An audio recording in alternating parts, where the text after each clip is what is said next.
दोस्तों नमस्कार, मैं नीमा जोशी फिर आ गई ब्लॉग लेके। आज दोस्तों बिरुड़ पंचमी है।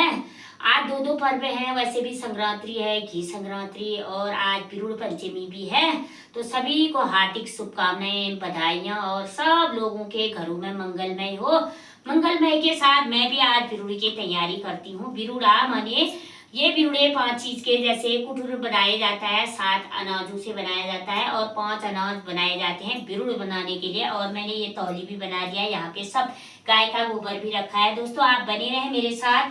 तो इसमें एक कहानी भी बताई गई थी कि 7 बहुएं थी उनकी।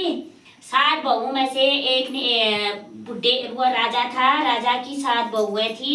उनमें से सभी बहुओं से बुढ़े ने कहा कि आज ये गेहूं है, और इसमें है लोबिया दाल, लोबिया हो गया, और ये है राजमा, ये है राजमा,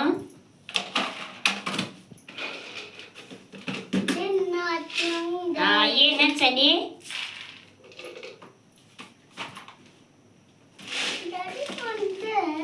और ये है उड़द मांस। तो दोस्तों हमने ये 5 चीजें यहाँ पे भिगा दी हैं। क्या क्या है ये? एक तो गेहूं है, एक लोबिया दाल है, 2 हो गया, राजमा 3 हो गया, चना 4 हो गया, और उड़द वाला 5 हो गया।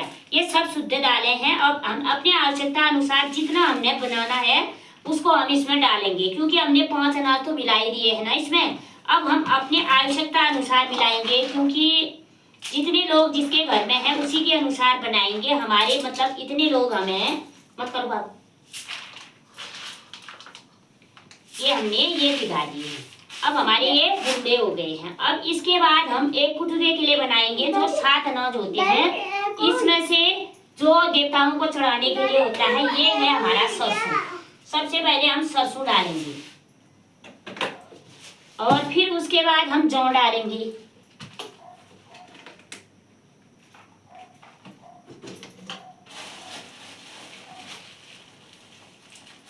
ये है जौ।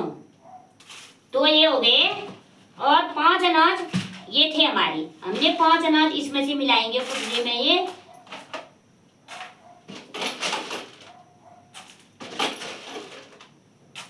तो ये 7 अनाज हो गए, ये 7 हो गए, और इसमें से हम थोड़ा गेहूं भी मिला देंगे। तो ये हम कुटीरी बनाएंगे देवताओं को चढ़ाने के लिए इसको।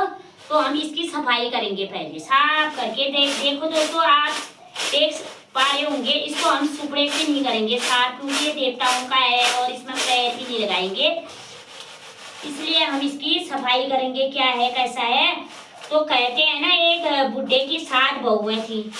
7 बहुओं में से एक दिन एक राजा ने कहा कि आज बिरुड़े भिगाने हैं, तुम लोग जाओ नहा धो के लिपा पोती करके और अपना बिरुड़ा भिगाना वहाँ पे करके। तो ये अच्छे लगते हैं ना, आपको भी लग रहे होंगे, खाने का मन हो रहा होगा। पहले की औरतों के लिए खाना नहीं होता था, तो ये अच्छे लग रहे हैं ना। 7 अनाज है तो उन्होंने मुंह में डाल दिया, तो उनका व्रत असफल माना गया। उन्होंने कहा कि तुम जाओ, तुम्हारे कहने से नहीं हुआ, क्योंकि सबसे बड़ी बहू हर चीज के लिए बनी रहती है। तो सबसे बड़ी बहू को कहा पहले राजा जी ने, फिर उसके बाद उन्होंने ऐसा ही किया, मुंह में डाल दिया, है ना। और फिर दूसरी से कहा, उसने भी ऐसा ही कहा। बुढ़ा होशियार था। देखो कहते हैं ना, बूढ़ देख कर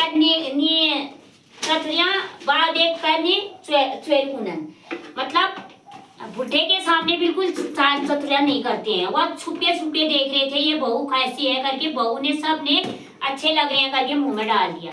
अब जो सबसे छोटी बहू थी उसको निकम्मी माना जाता था, तो हर हमेशा उसको डांट फटकार होती थी सबके कहने से। सब बड़ी बहुएं थी और सबसे छोटी थी, उसी में राज करने वाली थी।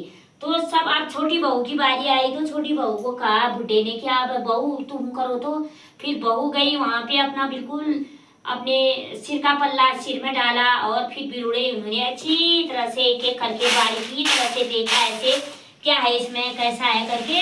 फिर उसको उन्होंने भिगो दिया, उसमें पानी में डाल दिया। तो फिर उसमें राजा ने कहा यही अच्छी बहू होनी थी, शायद इसी को अकल थी, हम इसको मतलब निकम्मी मानते थे। तब उसकी एक संतान हुई तो फिर क्योंकि सबके फिर उसके लिए जो संतान थी वही था गोलू काषण देवता कहते हैं, कालिका माता, वैसे भी कालिका को ही माना जाता है, वही उसको कालिका माना जाता है उस औरत को, और उसी से हुआ। और उसके लिए कालिका के जब बच्चा पैदा हुआ तो 7 रानियों ने, 7 उनकी जिठानियों ने बहुत उनके लिए परेशानी की, वही उसी के अनुसार आज ये देवताओं के लिए पिरुल भिगाने की परंपरा रखी है। और मैं भी अब तौली का करूंगी। यहाँ पे तौली जो हम जिसमें पिरुल भिगाते हैं वह है ये गाय का गोबर है।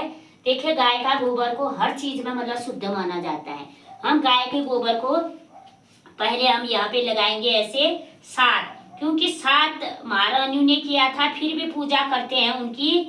तो दोस्तों अब सप्त देवता भी होते हैं, सप्त ऋषि भी होते हैं, सप्त तारे भी होते हैं, कितनी चीजों के बारे में होता है। इतनी जानकारी तो मुझे ज्यादा है नहीं, जो मैं दिखा रही हूँ आपको इसके बारे में मैं दिखाऊंगी आपको, बने रहे। और इसमें हम दूर्वा लगा देंगे, क्योंकि दूर्वा घास ही शुद्ध माना जाता है और गणेश जी की स्थापना भी मानी जाती है। ये हमने गणपति जी की स्थापना भी कर दी है, ये दूर्वा घास लगा दिया है। हर चीज में आप देख रहे होंगे तो कितनी अच्छी संस्कृति है हमारी उत्तराखंड की। हर संस्कृति में देवताओं का वास है, हर संस्कृति में देवताओं का नाम लिया जाता है। कितनी अच्छी संस्कृति हमारी उत्तराखंड लोगों ने बना रखी है। आप देख सकते हैं हमने तौली का भी पूजन कर दिया है। अब लगाएंगे हम टीका। यहाँ पे